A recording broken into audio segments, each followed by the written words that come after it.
નમસ્કાર. આકાશવાણી સમાચાર નેહા પંચાલ વાંચે છે. શરૂઆતમાં મુખ્ય સમાચાર.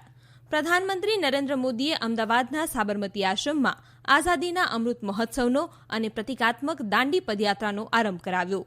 પશ્ચિમ બંગાળ અને તમિલનાડુ વિધાનસભાનું ત્રીજા તબક્કાની ચૂંટણી માટે તથા કેરળ, તમિલનાડુ અને કેન્દ્ર શાસિત પ્રદેશ પુદુચેરીની એક તબક્કામાં યોજાનારી ચૂંટણી માટેનું જાહેરનામું આજે બહાર પાડ્યું છે.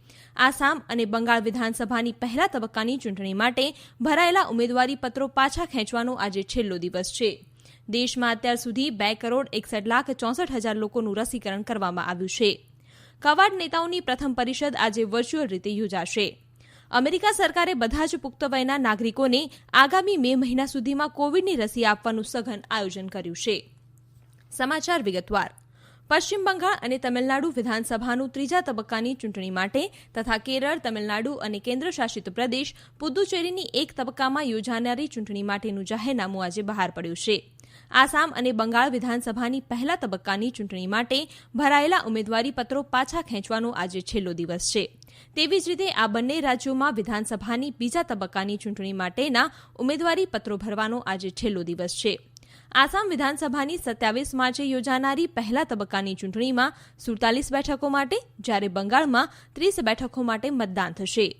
1 એપ્રિલે યોજાનારી બીજા તબક્કાની ચૂંટણીમાં બંગાળમાં 30 અને આસામમાં 39 બેઠકો માટે ચૂંટણી યોજાશે, જ્યારે ત્રીજા તબક્કાની 6 એપ્રિલે યોજાનારી ચૂંટણીમાં આસામમાં 40 અને બંગાળમાં 31 બેઠકો માટે મતદાન થશે.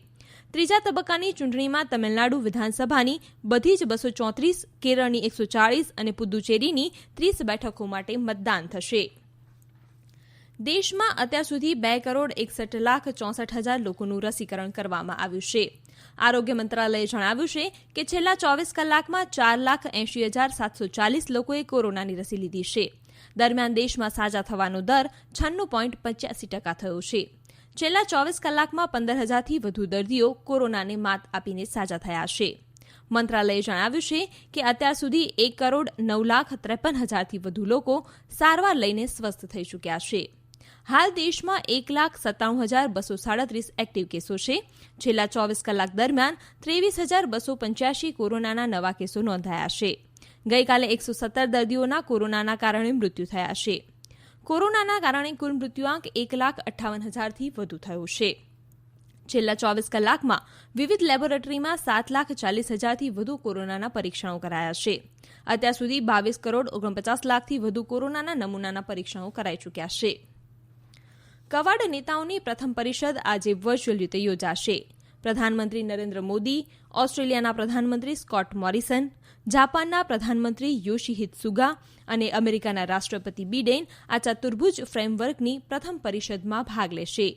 તેઓ પ્રાદેશિક અને વૈશ્વિક મુદ્દાઓ પર ચર્ચા કરશે અને ભારત પ્રશાંત ક્ષેત્રને મુક્ત રાખવા માટેના સહકાર અંગે મંતવ્યોની આપ-લે કરશે. દરિયાઈ સલામતી અને આબોહવા પરિવર્તન જેવા પડકારો અંગે પણ વિચાર વિમર્શ કરશે.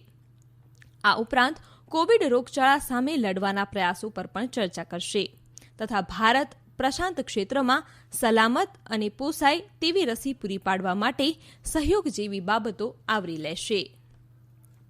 કવાડ સંગઠનની બેઠક પહેલા ઓસ્ટ્રેલિયાના પ્રધાનમંત્રી સ્કોટ મોરિસને આજે સિડનીમાં જણાવ્યું હતું કે આજે યોજાનારી કવાડ સંગઠનની બેઠકમાં હિન્દ પ્રશાંત વિસ્તારમાં સલામત ક્ષેત્રના પડકારો, આબોહવામાં પરિવર્તન અને કોવિડના સંક્રમણને રોકવા માટે ચર્ચા વિચારણા કરાશે. તેમણે કહ્યું કે આ બેઠકમાં પર્યાવરણને નુકસાનકારક ઉત્સર્જનનું પ્રમાણ નહિવત બનાવવા બાબતે પણ ચર્ચા કરાશે. આ સમાચાર આપ આકાશવાણી પરથી સાંભળી રહ્યા છો. વધુ સમાચાર કોરોના અંગેના આ સંદેશ બાદ.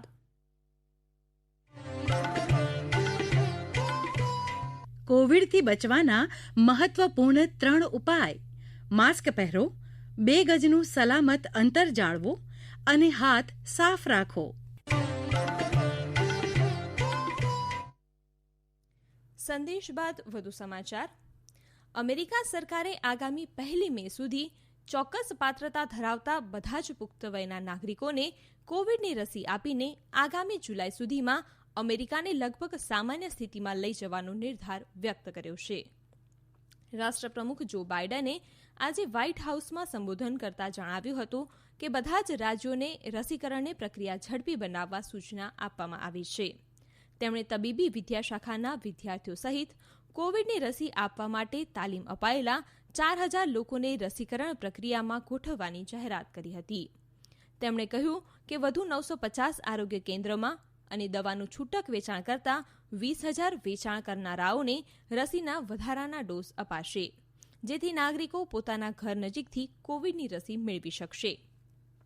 ઉલ્લેખનીય છે કે આ સંબોધન પહેલા શ્રી બાઇડને કોવિડના સંક્રમણને રોકવા માટેના $1.9 ટ્રિલિયન કોવિડ રાહત પેકેજ ઉપર હસ્તાક્ષર કર્યા છે. મહારાષ્ટ્રમાં કોવિડના વધતા જતા કેસને ધ્યાનમાં લઈને રાજ્ય સરકારે કોવિડના સંક્રમણને રોકવા માટે પગલાં લેવાની શરૂઆત કરી છે. મુખ્યમંત્રી ઉદ્ધવ ઠાકરેએ જણાવ્યું છે કે કોવિડના વધુ કેસ નોંધાયા છે તેવા વિસ્તારોમાં સાંજના 7 વાગ્યાથી સવારના 6 વાગ્યા સુધી રાત્રિ કર્ફ્યુ અમલમાં મુકાશે. સ્થાનિક સત્તાવાળાઓ દરરોજ પરિસ્થિતિની સમીક્ષા કરી રહ્યા છે. તેવી જ રીતે કોવિડની રસી આપવાનું કામગીરી વધુ ઝડપી અને સઘન બનાવવામાં આવી રહી છે. તેમણે બધા જ નાગરિકોને કોવિડના સંક્રમણને રોકવા સામાજિક અંતર જાળવવા અને માસ્ક પહેરવા સહિત બધા જ નિયમોનું પાલન કરવા અનુરોધ કર્યો છે.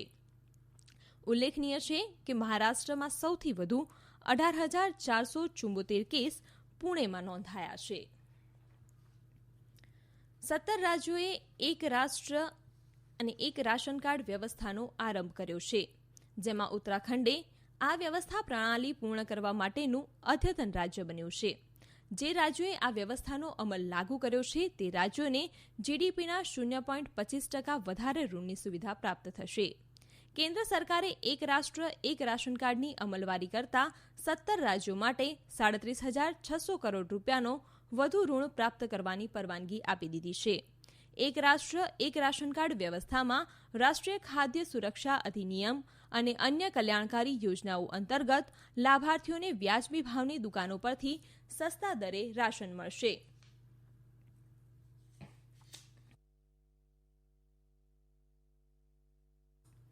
પ્રધાનમંત્રી નરેન્દ્ર મોદીએ અમદાવાદના સાબરમતી આશ્રમમાં આઝાદીના અમૃત મહોત્સવનો અને પ્રતિકાત્મક દાંડી પદયાત્રાનો આરંભ કરાવ્યો છે.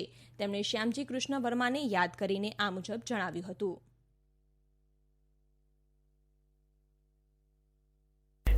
भाई और बहनों, आपको याद होगा इसी भूमि के वीर सपूत श्यामजी कृष्ण वर्मा अंग्रेजों की धरती पर रहकर उनकी नाक के नीचे जीवन की आखिरी सांस तक आजादी के लिए संघर्ष करते रहे, लेकिन उनकी अस्थियां 7 दशकों तक इंतजार करती रही कि कब उन्हें भारत माता की गोद नसीब होगी. आखिरकार 2003 में विदेश से श्यामजी कृष्ण वर्मा की अस्थियां मैं अपने कंधे पर उठा करके ले आया था. તેમણે ભારતના સૌ લોકોને આઝાદીના અમૃત મહોત્સવમાં ભાગ લેવા માટે અપીલ પણ કરી હતી.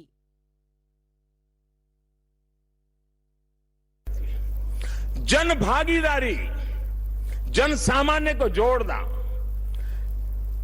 देश का कोई नागरिक ऐसा न हो कि इस अमृत महोत्सव का हिस्सा न हो.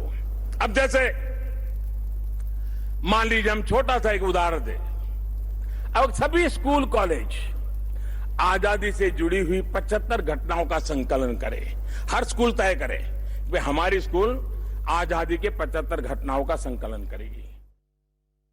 અંતમાં મુખ્ય સમાચાર ફરી એકવાર. પ્રધાનમંત્રી નરેન્દ્ર મોદીએ અમદાવાદના સાબરમતી આશ્રમમાં આઝાદીના અમૃત મહોત્સવને અને પ્રતિકાત્મક દાંડી પદયાત્રાનો આરંભ કરાવ્યો છે.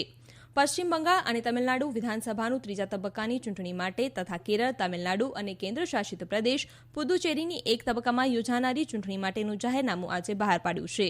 આસામ અને બંગાળ વિધાનસભાની પહેલા તબક્કાની ચૂંટણી માટે ભરાયેલા ઉમેદવારી પત્રો પાછા ખેંચવાનો આજે છેલ્લો દિવસ છે. આકાશવાણી પરથી સમાચાર પૂરા થયા.